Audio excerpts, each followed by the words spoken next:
And here with me now is Gary A. Bolles. He's the conference catalyst and founder of Fulcrum, leading expert on the future of work, and he is also the chair for the future of work at Singularity University. Gary, it's good to see you. Thank you for inviting me. This is quite an event, and when you bring together these people to have the conversation of where are we, what do we need to take into consideration, and what is the future of work, how important is it to have this kind of conversation?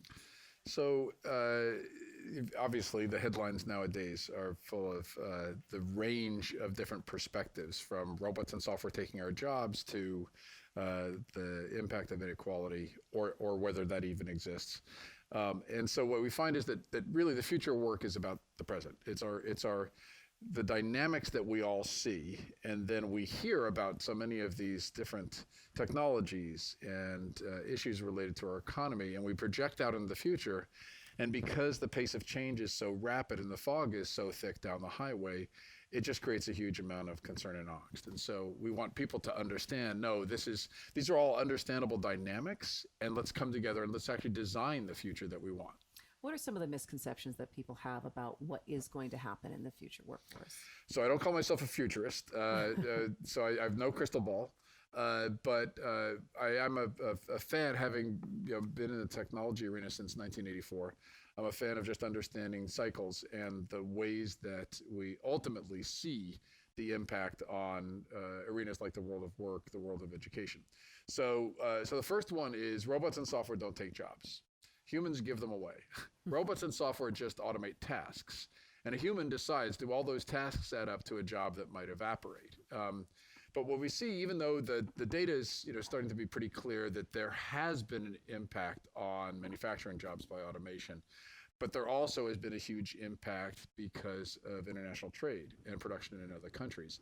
That basically there's this constant ebb and flow. And we've seen this cycle before. Technology has had a big impact on work in the past, but always humans make decisions. These are not laws of nature, they're laws of people. So that's the first one. And the second one is that in many cases, what ends up happening is we have a failure of imagination, because even though we've been through these cycles before, technology has had dramatic changes on our economies and our societies, we're not really good students of history. And so if we step back, we say, well, wait a minute, how has that happened before? And what are the kinds of decisions we can make to build a more positive future? We actually can design the ways that our systems change so that we can all adapt much more rapidly in a world of exponential change. It's interesting because we talk to kids who are in high school right now and looking at what their next path would be, and a lot of times they're being told the jobs of the future don't even exist yet. And so how does a younger generation prepare for what we're really seeing as a job shift and a work shift, and how things are going to be in the next 5 years or so? No, excellent question. So the challenge for many is that there are these issues that we're dealing with today, and then we want to prepare ourselves for tomorrow. And I, because I was never all that much interested in college when I was young, I fell into the family business, and it just so happened my father wrote a career manual called What Color is Your Parachute? And he broke down the process by which we go about making those decisions. That really hasn't changed in 50 years. So we do actually go through the same process of understanding our own skills and being able to understand different scenarios where we might use those skills, and then go through the process of how we might actually find or create that work. What is different is that the kinds of skills that used to have a very long shelf life, which we call knowledges or bodies of information, that shelf life is evaporating. And so even if you learn a programming language today, in a year or two, it's going to be out of date if you don't keep on learning. So instead, there's these other kinds of skills that are often called transferable skills that are everything from critical thinking to collaborating with others and so on, what we unfortunately often call soft skills. And our schools and our training systems are often not calibrated to focus on those kinds. They don't seem to put a premium on those. Not at all, not at all. And so that's the greatest work to be done, is to help people to understand what these transferable skills, these skills for the future are. And I talk about four in particular: problem solving, being adaptive, being creative, and having empathy. But whatever you think those most important ones are, focusing on those transferable skills is really where the youth and the adults of today need to focus. So it also sounds like you're going to need help from a variety of sources. So it's not just government, it's not just policy who's going to change how we think about this. It's not just the education system, and it's not just corporation who's going to dictate how we move forward and train workers. Who takes the lead on this, or do we all have to count on a number of sources coming together at the same time? So with any of these kind of big, we typically call these market shifts. And there's a lot of things that are not related to market behavior in societies, but if you think of it as a market shift, that is, we all sort of work markets where there's people that are looking for work or creating work, and there's people that are hiring for work. They're changing in such dramatic fashion so rapidly. That's actually a process where we probably need to hit every single point that we can to be able to really, these systems are going to be adapted in a pretty short period of time. We're coming up with, completely new ways of working. And so we're coming up with new ways of learning. And so I always say we've got to focus on education, because we have to start with pre-K all the way through to adult education and everything in between. So we all must learn how to learn. We must actually become lifelong learners. We've got to change the systems that we have, because the processes that we go through, we inherited from the industrial era. The way we organize our organizations, the hierarchies, the hiring processes, all of those aren't fluid and adaptive enough.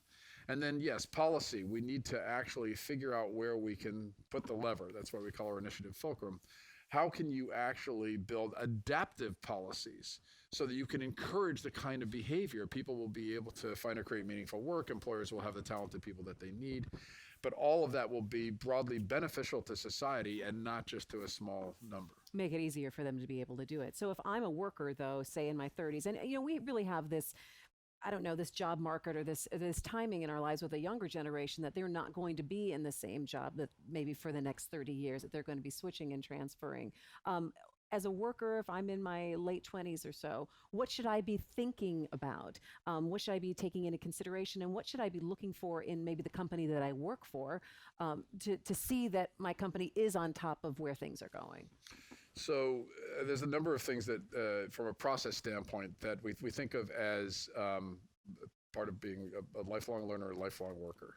And the old parable of give me a fish versus teach me to fish applies here. So if we're going to teach people to fish, then what you need to be able to do is you need to constantly be able to do your own self-inventory of your skills, because you're a changing person. You're constantly learning new things, but you constantly need to understand what you're good at, what you love to do, and be driven by curiosity and by the kinds of things that you most want to do. So that's the first one. Second is when you're talking about the kinds of organizations that you might work for, or if you're an entrepreneur that you might create. In the past, what we looked for was sort of the basics of, will they pay a good salary? And, all those things are still true, what I call the old rules of work. But in the new rules of work, what we find increasingly young people are looking for purpose. They're looking for an organization that actually has a stated reason as to why it's doing what it's doing. And so that's critical for organizational decision makers. It's not just something you can just put window dressing on. It's something that must be authentic for an organization. But young people and older people looking for work, the process of determining the kinds of organizations you want to put your energies into, increasingly that purpose has to be clear. And if you know what you feel your own meaning or need in terms of the kinds of work you most want to do and you most love to do, you'll be able to make that matching process much more effective. It's always great to have conferences like this when you get a lot of thought leaders in a room and you have a lot of conversations. The next question is, where does it go from here? Once you leave here today and tomorrow, where do these ideas go? Where do some of these conversations go? So my wife Heidi and I, who's our producer, we've actually gone through this process in a number of other arenas in the past. We like to tilt at pretty big windmills. And what we've benefited from is first off helping to bring together just amazing communities. But to be able to help people to continue to learn and to collaborate together, there's a number of things that we suggest. First is our whole focus here is to build what we call uncommon partnerships. How can we help people to meet that would never have met before?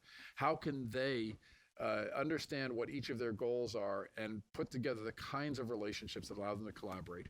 And then how can you help people that are learning or have solved problems in one arena to be able to connect with those in others? And there's an increasing number of these platforms and organizations that are actually helping to build that connective tissue. So that's what we push for, is how can you have a sustained conversation and collaboration with others in other areas? And then in your own region, how can you learn the processes by which you will continually adapt? Because as we say all the time, the result, the deliverable is not an answer. There's no answer for any community or any region in terms of what the future of work is. What you need is a process by which all of the stakeholders that care are continually collaborating together to build that positive future. All right, Gary Bolles, we can't wait to see what's next. Thanks so much for joining me.